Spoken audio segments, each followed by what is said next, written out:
War to Cold War by author David Nasaw. I'd like to especially thank our sponsors, many of whom have sponsored our previous programs as well. Let me read them off. They're the American Association of Jewish Lawyers and Jurists, the Union League Club of Chicago, Standard Club of Chicago, the Faith Israel Synagogue in Des Moines, Iowa, the Iowa Jewish Historical Society, Champaign-Urbana Jewish Federation, Jewish Federation of Peoria, Jewish Federation of the Quad Cities, Jewish Federation of Greater Rockford, Jewish Federation of Dutchess County, Jewish Federation of Lee and Charlotte Counties, Jewish Community Alliance of Northeastern Pennsylvania, Jewish Federation of Fort Wayne, and the Jewish Federation of Western Connecticut. Thank you very much, all the sponsors, for your support. Let me just mention that two of our sponsors, Federation Directors of Rockford and Champaign-Urbana, the directors there, Goldie Karski of Rockford and Linda Bauer of Champaign-Urbana, were both born in DP camps. So this is especially an very important program for them, as many of us. And as Michael mentioned, if any of you have any questions today, please put them in the chat and I'll try to monitor them best I can. It's now my honor to introduce Michael Trayson, attorney, Holocaust educator, and really good. Michael, go ahead, take it over. Well, thank you very, very much, Alan. It's good to be doing this program today, although I believe that for many of us on our minds is a situation 6,000 miles to the east of here, as has been going on all week. And it kind of fits into our program today, doesn't it? Because part of the story that we're going to be telling now is related to the creation of the state of Israel and the tensions that existed in those days and have not been unabated. And we're glad to do this program also because it falls into a series of programs that we've been doing on these subjects related to World War II and its aftermath as well. And we also owe a deep debt of gratitude to Debbie Lee and the Union League Club in Chicago, which has been helping produce these programs and which has provided the Zoom programming for today as well. But most of all, it's such an honor and a real pleasure to be able to interview David Nasaw. I read his book, as I hope many of the people on this presentation have, and I felt an identity with the author. I could feel that he came from the same generation as I do, and that he had the same sensitivities. Of course, David is an historian. He is a professor of history and a prolific author. He's written, some of you have read his other books, the biographies of William Randolph Hearst and Andrew Carnegie and Kennedy. He has written books about public amusements in the city space, which is also related to the immigration story as well. At the end, maybe we'll have a chance to get into that a little bit. But in the meantime, let me just take a moment, if I may, although I don't think this audience, being the age it is, needs too much background, just to set the stage. We started out with our series of programs a while ago with 1938's Kristallnacht, or the Great German Pogrom of November 9/10, and what was going on not only in Europe, but also in the United States in terms of the status of Jewish people and the crisis over what was created in law in Germany, but certainly reflected by, let's say, boycotts in Poland and elsewhere. The difficulties of the Jews were not limited to any one country, nor were they limited to the other side of the Atlantic Ocean.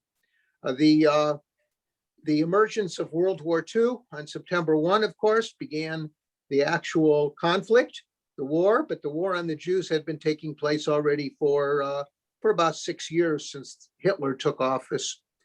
And much of the immigration that took place out of Germany evaporated most of the population, Jewish population of Germany, as they fled to other countries, or those who couldn't flee for other reasons were still stuck there.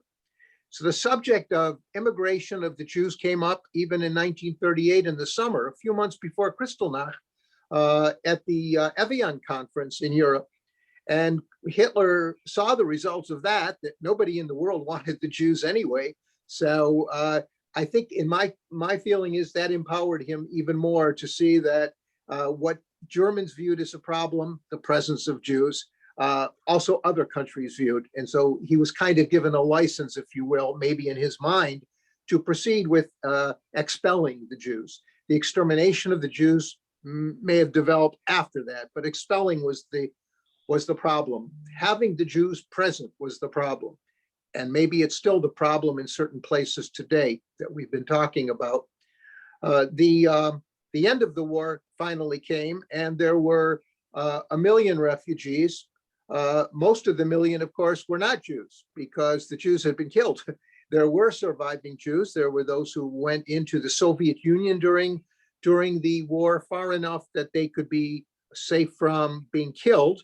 And then there were Jews that were hidden. I'm more of a specialist in Poland. I could tell you that in Poland, we believe on the eve of the war, there were 3.5 million Jews, more or less.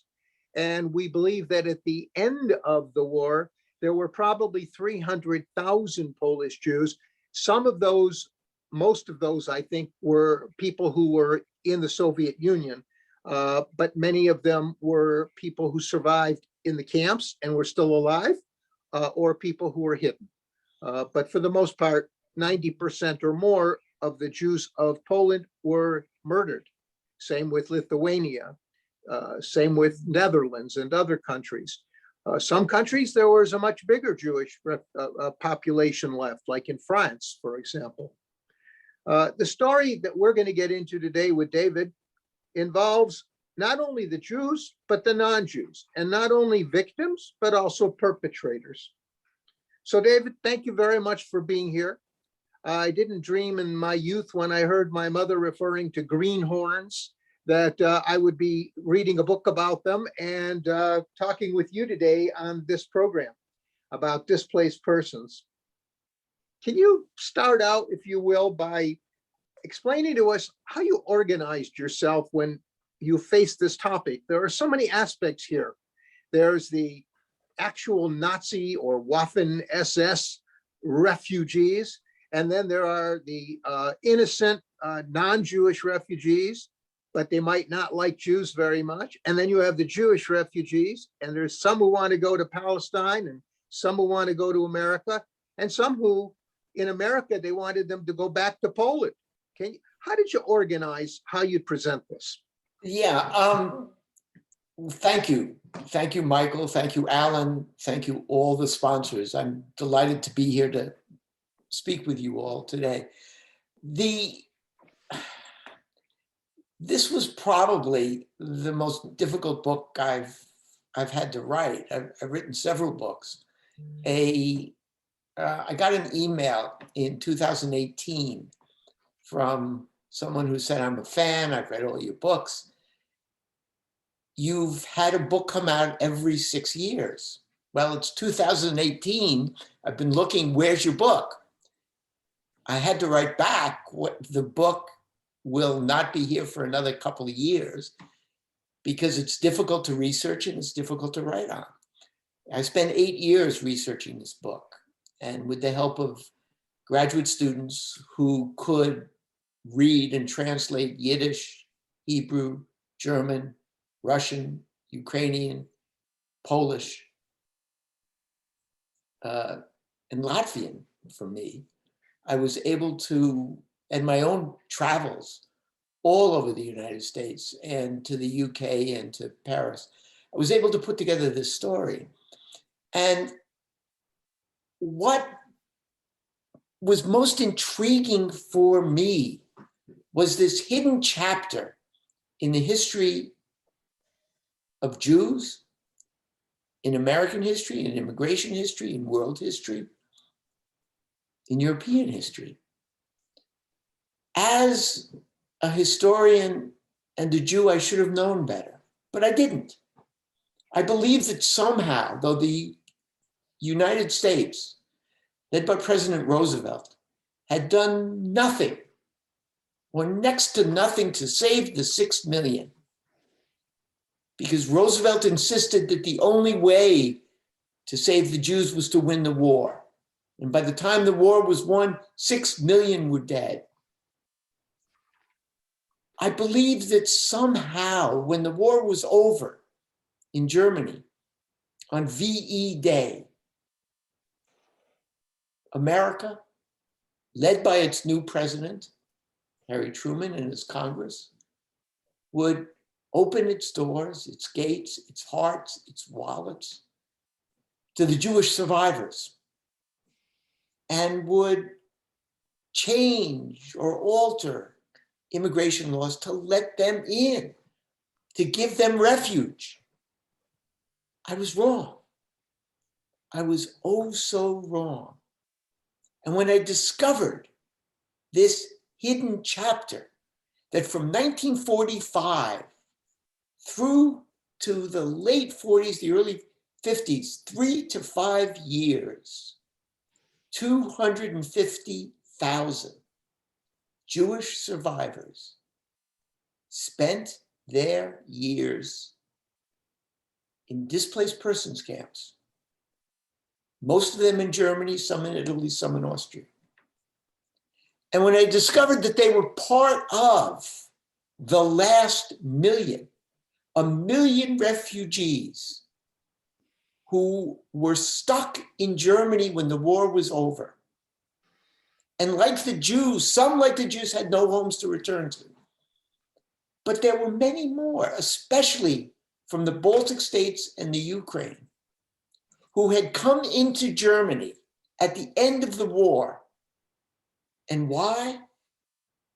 They had come voluntarily, because they had in one way or another collaborated with the Nazis during the occupation of their nations.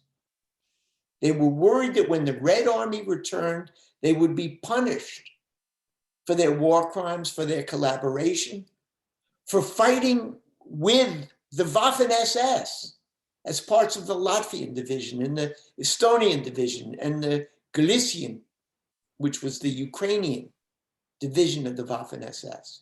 That they would be punished because they had worked with the auxiliary police and the Germans to seek out Jews and bring them to the killing fields. They escaped to Germany, and once they got into Germany, they disguised themselves.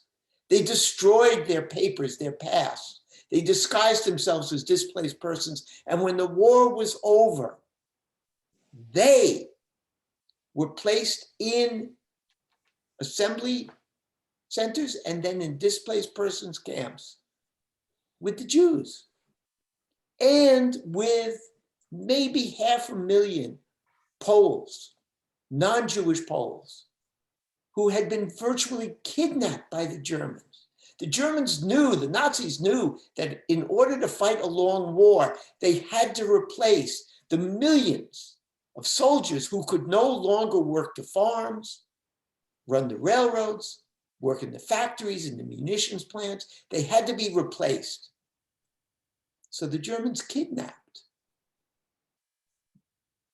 500,000 to 1 million Ukrainians, Yugoslavs, and Poles, brought them as forced laborers and slave laborers. They too became part of the last million. And yes, Michael, it was an impossible task to organize this. And as a historian and as a mentor to dozens of young historians who were in universities across this country now, I had always told them, chronology is your friend. So I tried to tell this story in a chronological fashion. From the As you can tell. Yeah. I'm sorry, go ahead, David, go ahead. No, from the end of the war to the departure of the last displaced persons from Germany. As you can tell by the question, I think one of the most impressive things about your work is that you did keep it organized, even though my mind was spinning over so many different topics at the same time. Let's see if we can do that chronology a little bit. We know that these camps opened up as the war ended, And they were in Germany. And Italy. Were they in any other countries? Austria. France. Yeah, there were some in Austria, but the vast majority were in Germany and in what becomes West Germany, in the American and the British sectors. And some of the camps are nothing more than the remainders of what were concentration camps, or in case of one of them was a youth camp for Hitler young people. Yeah, the American, Roosevelt understood very early, before anybody else, Roosevelt understood in 1943 that there were going to be millions of refugees when the war was over. And he put together, before there was the United Nations, he put together an organization called UNRWA, United Nations Relief and Rehabilitation Administration. And it was composed of 40 nations. A young Gromyko came to Washington to sign the accords. So that UNRWA was going to run these camps. But in the beginning, it was the occupying soldiers, the occupying military, that had to round up these refugees. The refugees were rounded up. But remember, these were 1 million foreigners who are now wandering the streets, looking for food, looking for shelter. And the Jews are left in their camps, in the concentration camps and the death camps. The American military doesn't know what to do with them. So they end up sorting them out by nationality. And this is the first post-war crime against the Jews. I mean, they take Polish Jews who have survived the death camps, and they put them into camps with Polish Christians who are anti-Semitic, whose relatives have taken the land, the businesses that the Jewish families had. You know, in Dachau, one of the Jewish chaplains on opening Dachau wants to hold a Sabbath service. And the Polish displaced persons who were in Dachau, and there are about 3 times more of them than there were Jews, say, no, you can't do that. Fortunately, George Stevens, an American producer who was working with the American Army, went to the American military, and he said, if you don't send guards and let the Jews hold this service, he said, I will film the Jews.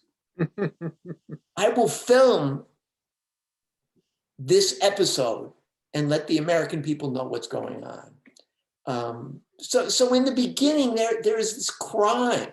It is not until, and the American Jewish community and the British Jewish community, they don't know what's going on. No one knows what's going on. No one knows if there are survivors, where they are, how they are, who's going to take care of them. It's the Jewish chaplains with the army, a handful of them, and they go into the camps and they see what is going on. And fortunately, some of those Jewish chaplains speak Yiddish, and they communicate with the survivors. And they say, we will bring you help. And the Jewish survivors then get in touch with the Joint, and they get in touch with the American Jewish Committee, and they get in touch with the World Jewish Congress, and they get in touch with their congregations at home, and they write their congressmen. And eventually, the State Department and the president send a representative to Germany to investigate. And that representative, Dean Earl Harrison, a Quaker, I think he was raised as a Lutheran, becomes a Quaker. He reports back to President Truman. He says, we are treating the Jews exactly as the Germans treated them, except we're not exterminating them. And something must be done. And Truman writes Eisenhower and directs Eisenhower to do something immediately. And the Jewish survivors are taken from their assembly centers and they are put into camps that are for Jews only. And the Jewish survivors are told, you police these camps from now on. And Feldafing and Landsberg become these centers of Jewish life. In the beginning, there are only 30 to 40,000 Jewish survivors who come out of Dachau, some out of Buchenwald, Bergen-Belsen, Ohrdruf. Those who come out of those camps and are strong enough to walk home or walk to train stations, try to hitch rides on army trucks to go back to Poland or back to Vilna or back to Latvia to see if anyone in their families are alive. The remainder go into the camps. And in 1946, they're joined by, as Michael said, 80%, 90% of the Polish Jews who survive do so because they escaped to the Soviet Union. And after 3-4 years of deprivation, of hard work, of suffering in the Soviet Union, but life, because they're in the Soviet Union and the Nazis can't get to them. The Polish Jews come back from the Soviet Union. Stalin gives them trains. They come back to Poland. They discover that the anti-Semitism in Poland is worse than it had been before the war. They are told, and the stories are numerous.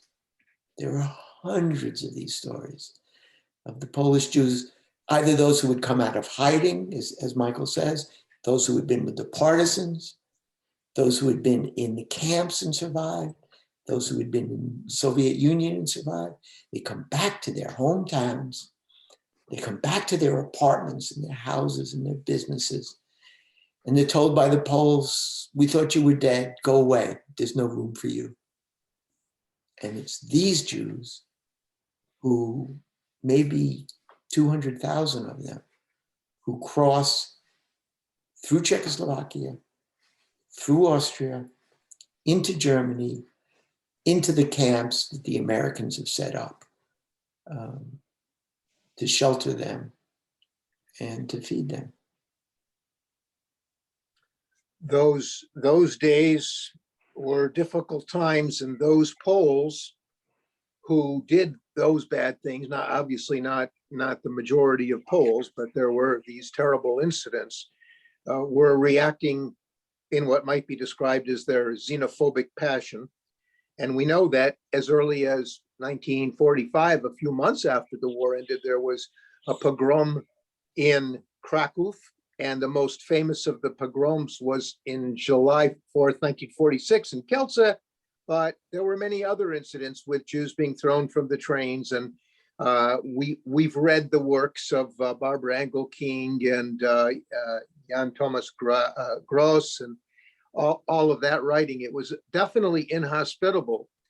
When the American Jewish community is examined, however, they don't seem to be all that anxious to accept in refugees from Eastern Europe. Was there a distinction between East Juden and Western European Jews in these camps? In fact, were the camps mostly for the East Juden, or was there a mix? No, what happens is that in the beginning, right, when the war is over, there are 8 million non-Germans in Germany.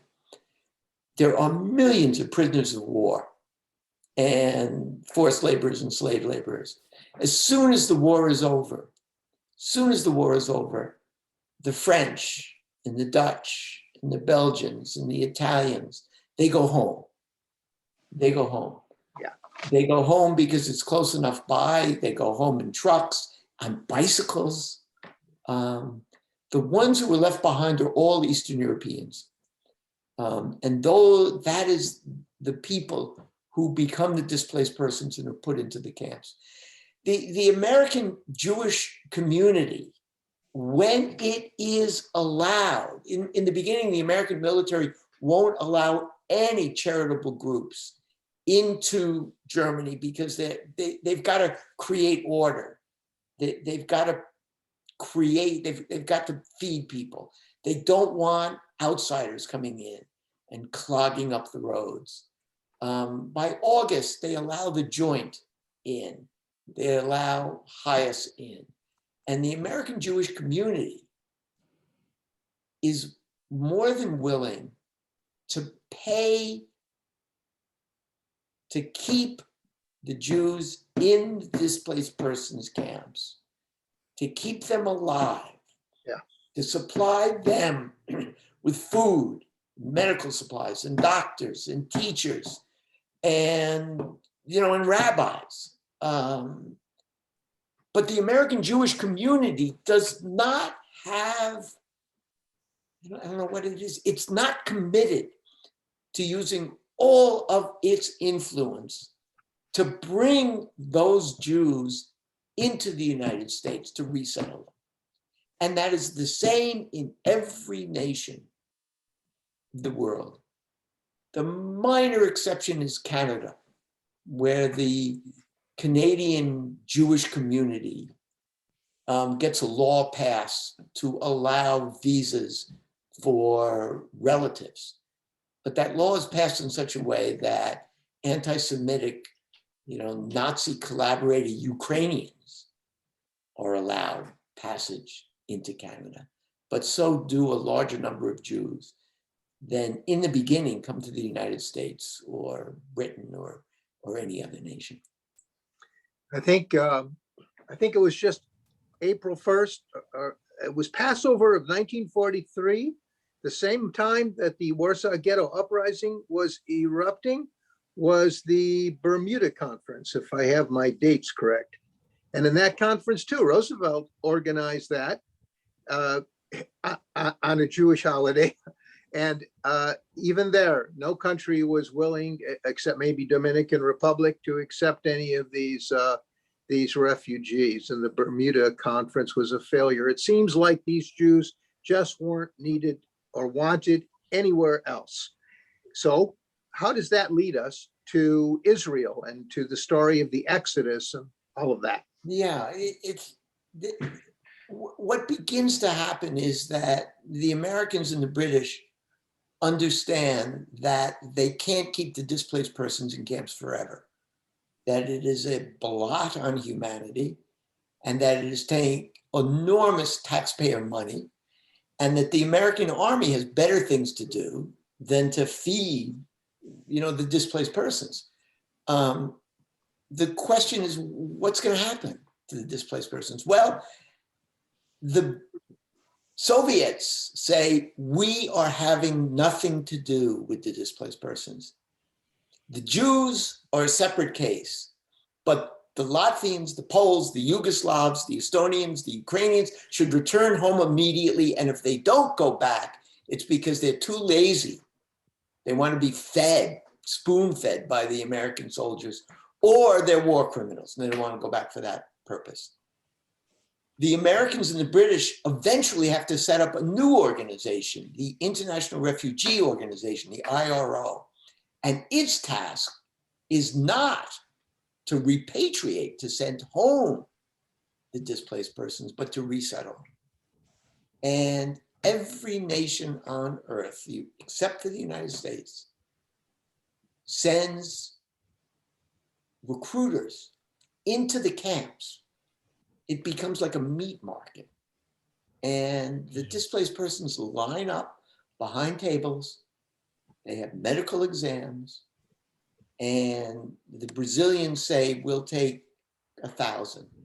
The English say, we'll take 2,000. The Belgians will take 600. But who do they choose? Who do they choose? they choose the Latvians first. Why? Because the Latvians come into Germany in 1944. They're healthy. They come with their families. They're Christian. They're supposed to be hardworking. They are assimilable, believe the British and the Belgians and the Brazilians. Nobody wants the Jews. Why? Because of centuries of anti-Semitism, but with a new wrinkle now. There is no such thing as anti-Semitism. There are anti-Semitisms, plural. Anti-Semitism, this distrust, this hatred of Jews as a biological people, as a people, as an entity, is the same, but it takes different languages, different images. And what happens in the post-war period is the new language is we got to keep the Jews out because of the Judeo-Bolshevik tie. All Jews are Bolsheviks. All these Jews come from Poland, which is now in the hands of the Soviet Union, or they've spent the war in the Soviet Union, and therefore the Americans say, and the British say, and the Argentines say, we can't trust them in this country. World War gives way to Cold War. The Jews are victims in World War, and they're suspects in the Cold War. So as a result, tens of thousands of war criminals and Nazi collaborators are settled in countries across the world, and the Jews are kept in the camps. There's a story I tell in the book about how hundreds of Latvian men are recruited to work in Britain, which has a labor shortage because of the war losses. And a number are sent into the mines where they work next to British coal miners. And the British coal miners see that the Latvians under their armpit have Waffen-SS tattoos. Every member of the SS gets a tattoo. And the British coal miners say, they walk out in horror and they say, we are not working next to these people. And a special meeting is called of the British Coal Association and the Home Office and the Foreign Office. And the decision they make together is, well, we'll continue to bring in these former Waffen-SS people. Hitler's dead, the war is over, who cares that they were Nazis? It's more important that they're anti-communist and they're strong and they're Christian and they're gonna work. But from now on, we won't send any of them to jobs where they have to take off their shirts so people can see that they were former Waffen-SS. Yeah. And the Jews are kept out. Ultimately, the Jews have no choice but to make what they call the Aliyah bet. The only nation on earth that's hospitable, that's welcoming, is the Jewish community. It's not even a nation, it's the Jewish community in Palestine, which is under British rule. The British will not let any Jews into Palestine. Truman tries desperately. And Prime Minister Attlee says to Truman says, open your gates to the Jews, to the Jewish survivors. Why? Truman says to Churchill, and then he says to Attlee, Prime Minister Attlee, he says, look, you don't have to worry about Palestine being overrun by Jews. 6 million have been killed. We're only talking about 100,000 here. And Prime Minister Attlee says, if I can read, this is from September 1945, that the British government, Attlee says, will avoid treating the Jews on a racial basis. He says, one must remember that within these camps, the displaced person camps, are people from almost every race in Europe, and there appears to be little difference in the amount of torture and treatment they had to undergo, which is a lie Mind-boggling. so blatant, the blood boils. And then Attlee goes on, if our government places the Jews in a special category at the head of the queue, my strong view is that the effect of this would be disastrous for the Jews because it would increase anti-Semitism in Great Britain. And then Attlee concludes his letter to Truman, denying Truman's request that Palestine be open to 100,000 Jews. He says, in the case of Palestine, we have the Arabs to consider as well as Jews. Where are the Jews? Where are the Jews to be resettled? They can't remain in camps forever. The American taxpayer is not going to support that. You can't allow, Truman wants to create an independent West Germany that'll be part of the Cold War, that'll be part of NATO, part of the Marshall Plan. But he can't remove the occupying forces and let the Germans rule themselves as long as there are 250,000 Jews in camps in Germany. So what does Truman do? Truman supports partition of Palestine into a Jewish entity and Arab entity. And then when in May of 1948, the Ben Gurion and the Jewish Agency declared Israeli independence. 3 minutes later, Truman says the United States of America recognizes Israel as an independent state. And he does that for humanitarian reasons,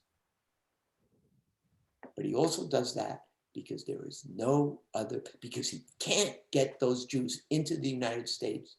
No other nation will take them. And only an independent Israel will provide a home for the displaced Jewish survivors. We had the honor of interviewing Rosie Whitehead, who Yes, wrote the book I'm People reading the on the book Beach. Yes. And one of the questions in the chat box asks you to explain a little bit about how camps were established in Italy, for example, in Bari, and also on the Riviera, the place that Rosie writes about where the Jews embarked. Yeah. There were camps that were set up when the war was over in each of the 3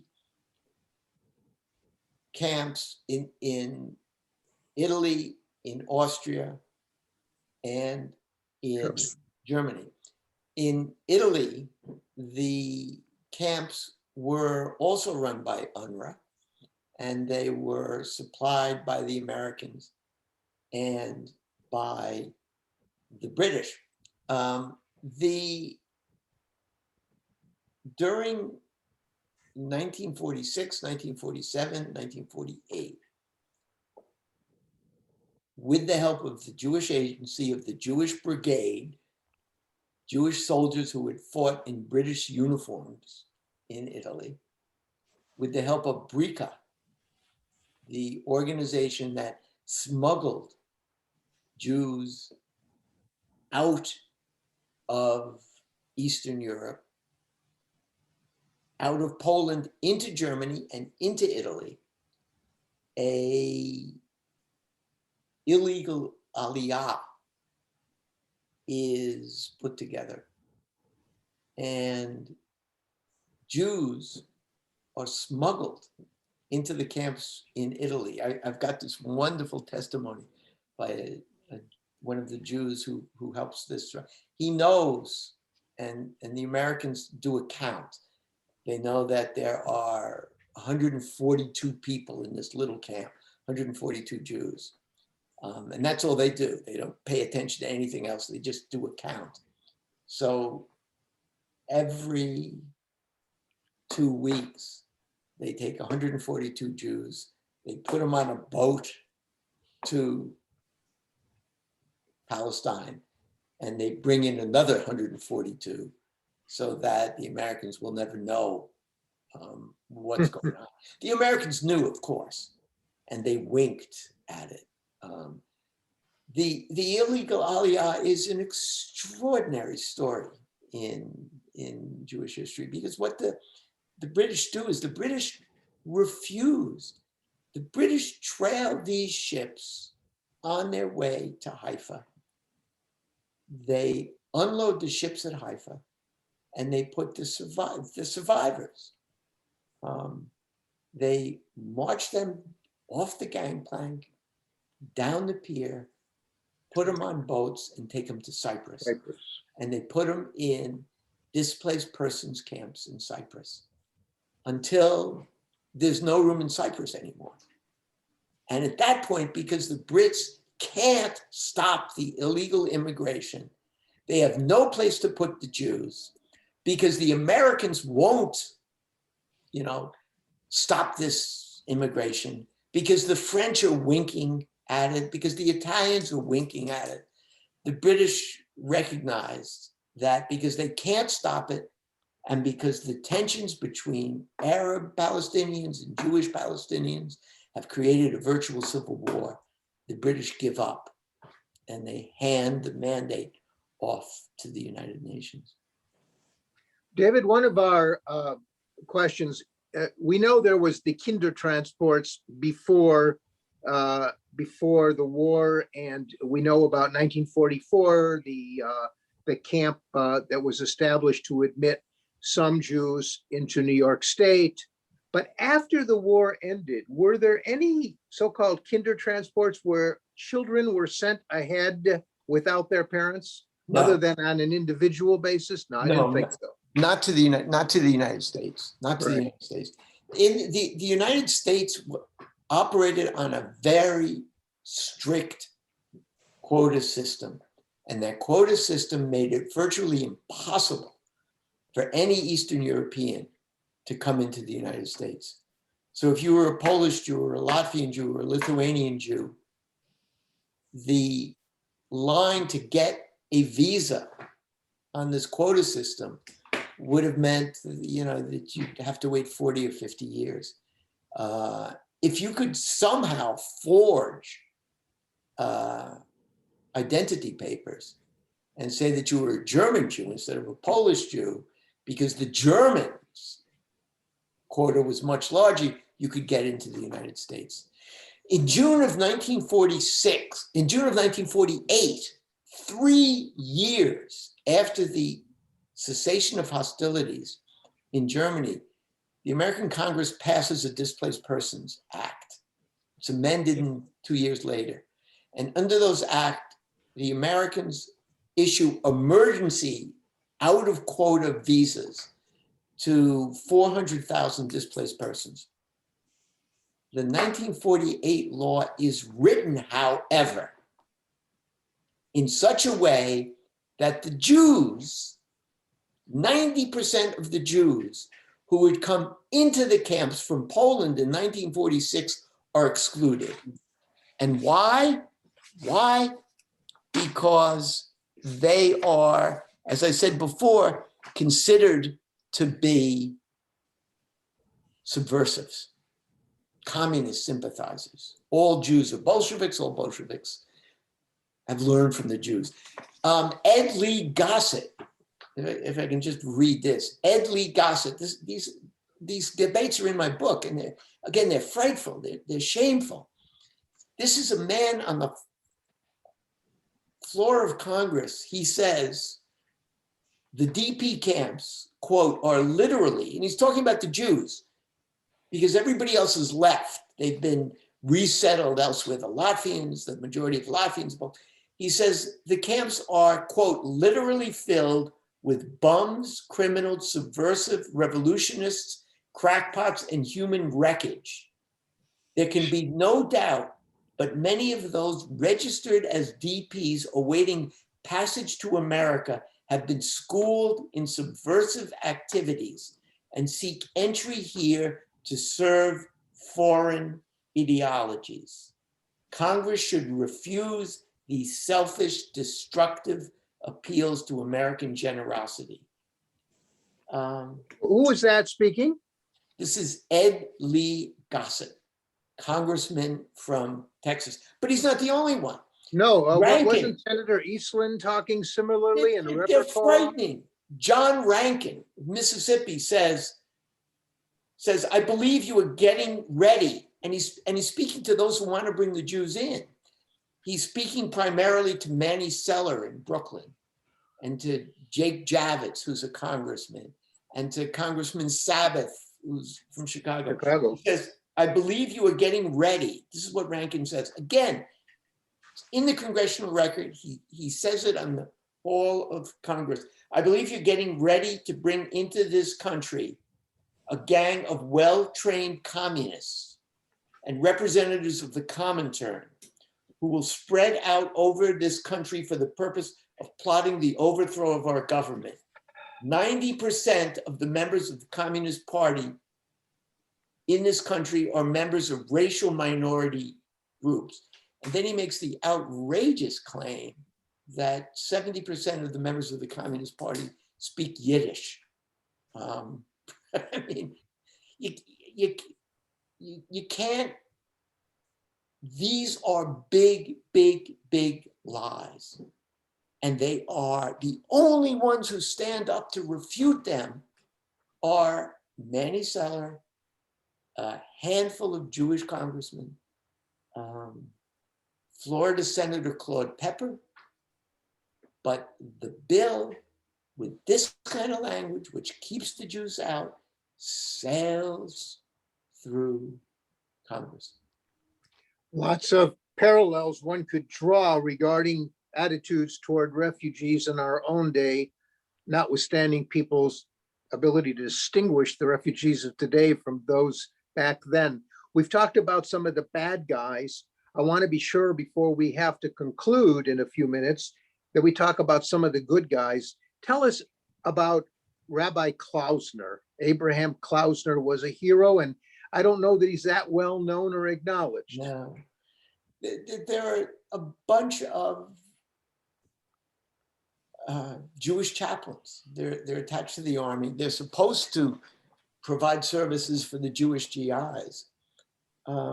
When the war is over and they visit Dachau and they see what's going on at Buchenwald and Ordre, they abandon their tasks. They risk court-martial and worse. Klausner is a loudmouth Jew who refuses to take orders. He says, my responsibility is, now, the American soldiers don't need me, the war is over, but these Jews need me.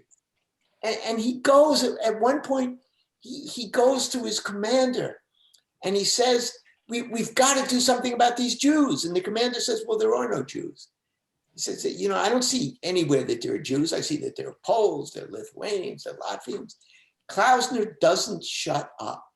And it's because of Klausner and these Jewish chaplains that the American Jewish Committee and the Joint begin to send supplies to keep the surviving remnant alive.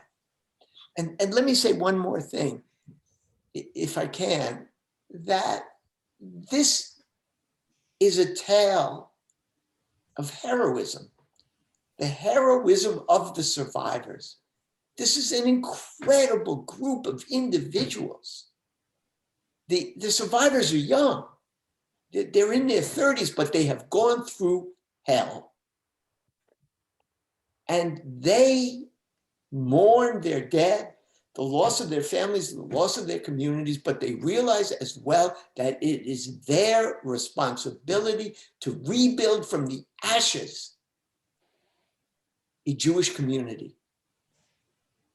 And they do not give up. And when they are joined by the Polish Jews, they create in the camps synagogues, cultural centers, theaters, Yeah. orchestras. They hold chess matches, boxing clubs. That's right. They refuse, they resurrect, they teach one another Yiddish and Hebrew. They keep the language, the poetry, the culture alive, and a strong percentage of them prepare for Aliyah to Israel. They teach themselves to farm with the help of Jewish agency representatives.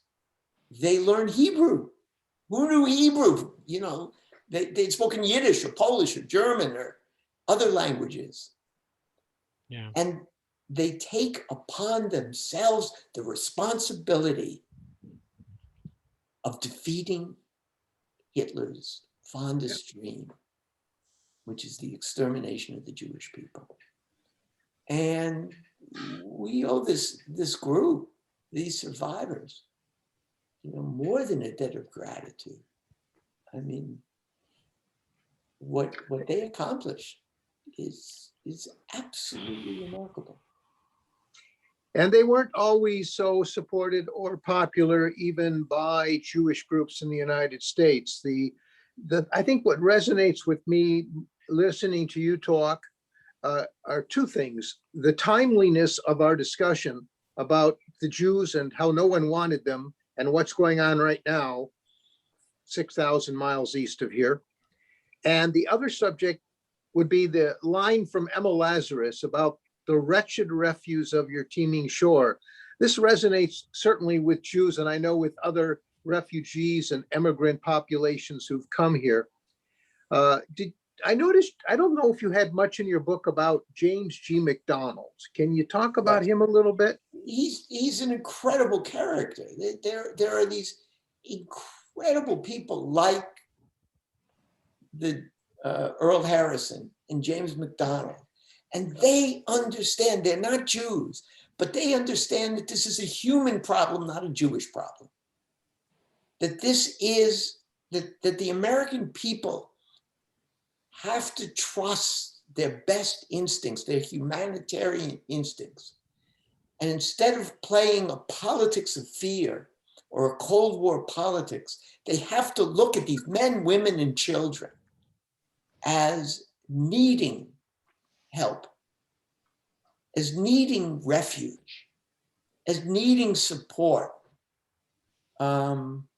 McDonald is the first ambassador to Israel. Truman chooses him.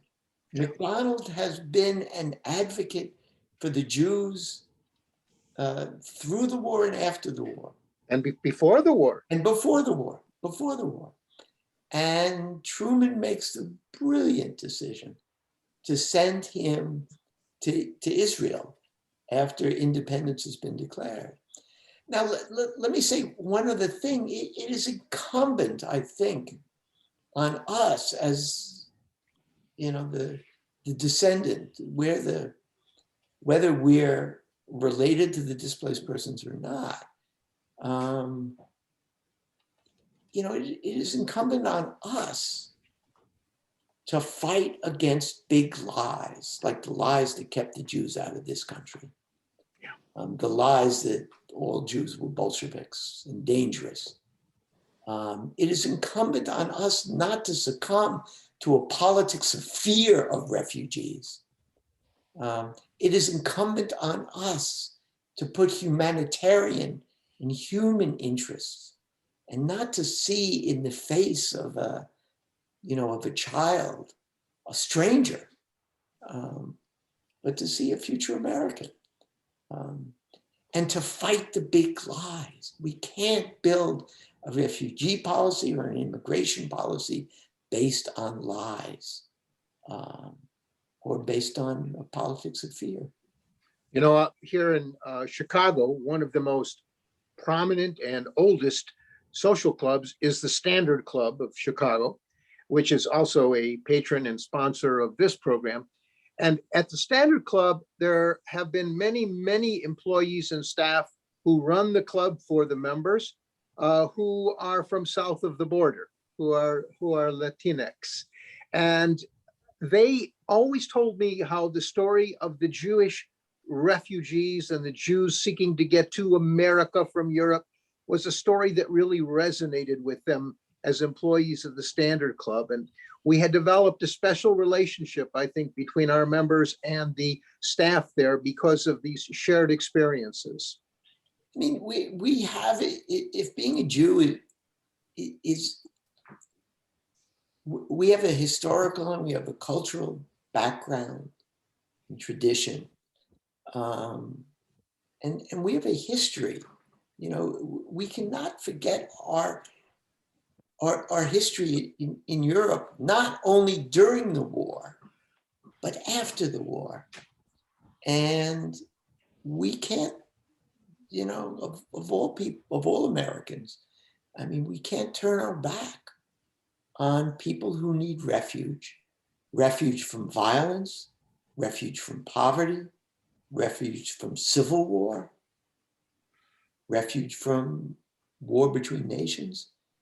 I mean, this is our legacy, and we can keep alive, you know, the spirit of the surviving remnant by welcoming those who need refuge, just as the displaced persons needed refuge, and were turned away for the wrong reasons.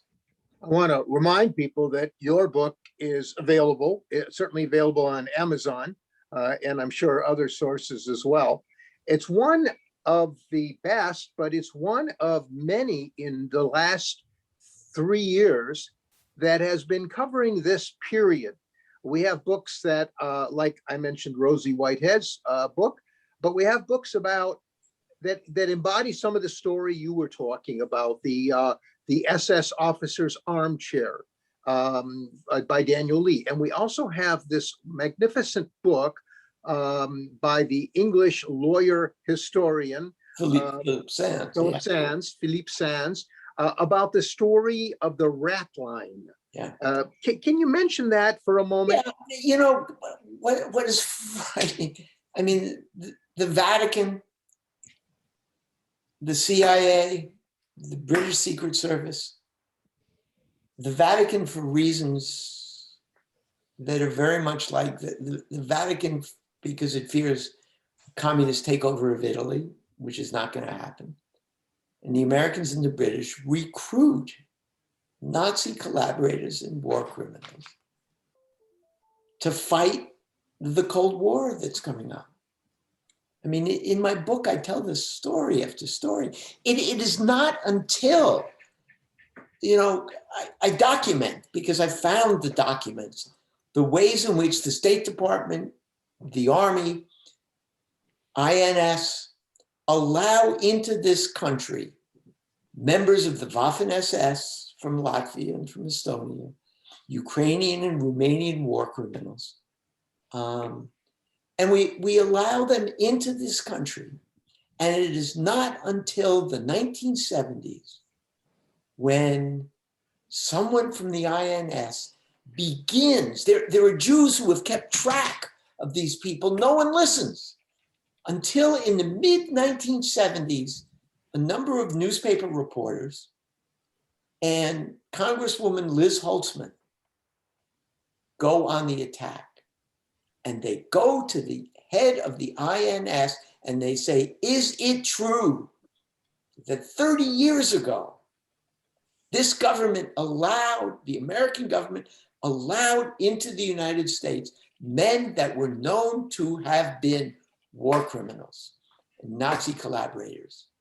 And the head of the INS tells Liz Holtzman, yes, it is true, we have a list. And from that moment on, the Americans and then the British and then the Canadians and the Australians set up special investigative units to find these war criminals and to deport them. But they'd been given a free pass. They've been protected by the CIA and the State Department for 30 years. And in those 30 years, they had paid back the State Department by trying to get the American people to support World War III against the Soviet Union, which would have benefited no one. I know during the space race, we used to joke about our Nazis are smarter than their Nazis. Yeah. They were here. And it's not just the rocket scientists, the Werner von Brauns who were brought into this country. It's professors, it's journalists, it's the entire, Eastern European staff of the Radio Free Europe. It's the people who start the committee to free Soviet slaves and the committee to free Lithuania.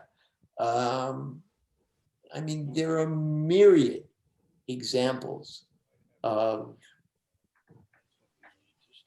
the government forgetting the horrors of World War II and letting the perpetrators of some of those horrors into this country.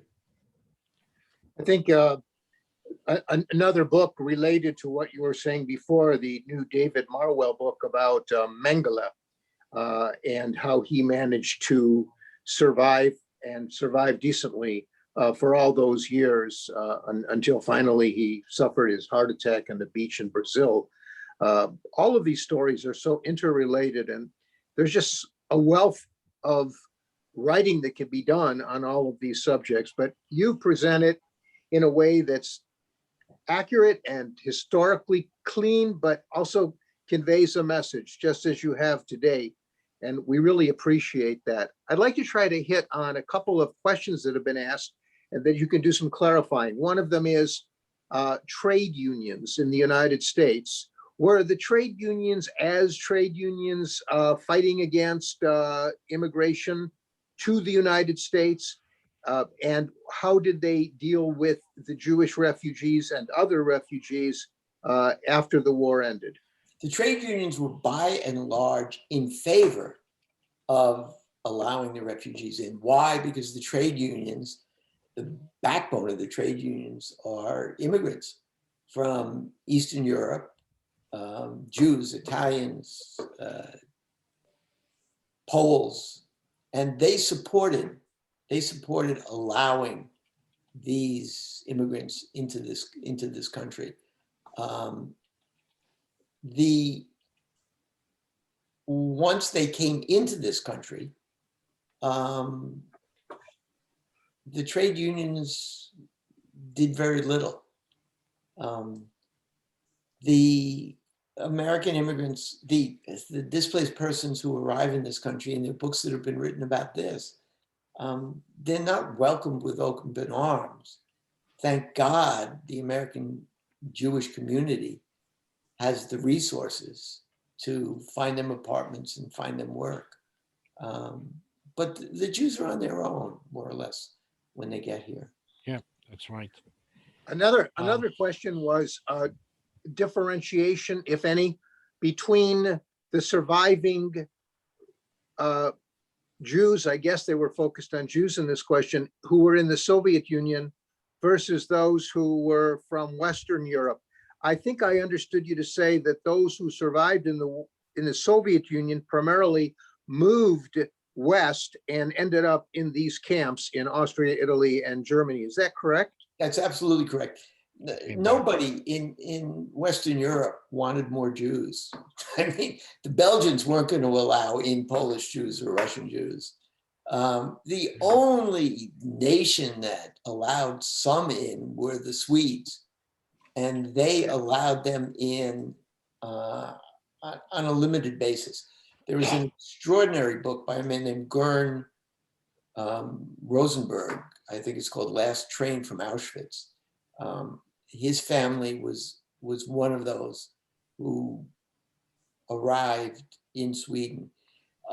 His father struggled with the memory of what had happened to him, with the absence of a Jewish community in Sweden, and eventually committed suicide.